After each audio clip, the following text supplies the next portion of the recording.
Welcome to my blue circle. Me and my cats want to talk to you about some things that maybe you didn't learn in your yoga class. Maybe you learned and then you forgot. Maybe you didn't learn it because there was no time.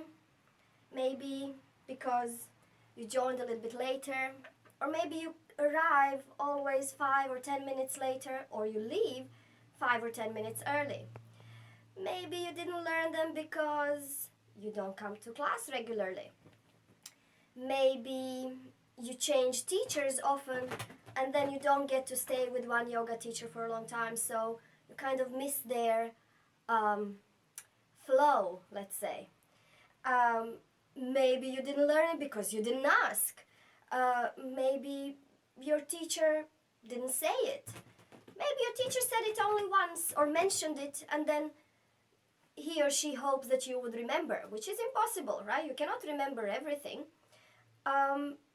Maybe because your teacher hopes you will find out for yourself. It's not your fault. It's probably not your teacher's fault. It's probably everybody's fault because there is so much information and it's normal that it passes you by. So in each video, I want to give you just a little bit of a tiny information and to help you remember these crucial things that will help you improve your yoga practice and maybe also your everyday life.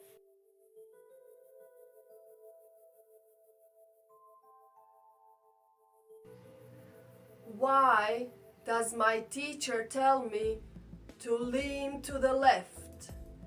There's always something funny when we do that first stretch and then I say inhale up and exhale lean to the left and then everybody watching me leans to my left instead of their left and then there is no effect that I want to achieve. So I always have to turn around and say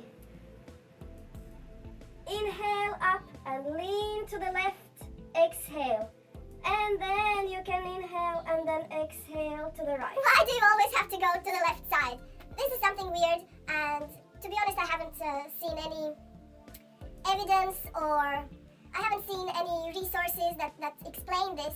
The only thing I have is the words of my first yoga teacher who told us why we should always go to the left, and from then on, this was more than 20 years ago, I just knew this and I carried this on my mind and I always apply this principle for myself as well as for the people who come to my yoga class.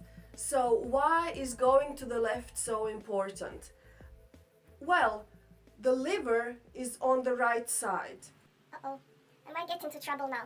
Okay, maybe not the most important, but one of the most important, definitely one of the most vulnerable organs because it doesn't have a big, rib cage or the skull to protect it. When we go to the left, we sort of expand this space around the liver so that the toxins can move out. We don't want the bile to get into the liver, so if we go to the right, we potentially press physically the liver so that all of the things get into it, right? So first we want to expand this space to enable everything to go out, and then we go to the right when everything is clear. This is kind of a weird concept and I understand that there might be some controversy about it, but it doesn't hurt to do it. At least for the superstitious reasons. I don't have any evidence to support this. I don't know whether it's true. I just remember that my yoga teacher got me used to that and that's why I do it. I haven't read this anywhere. I haven't found anyone who says something about this. So either trust me or not, but it's because of the liver. That's it.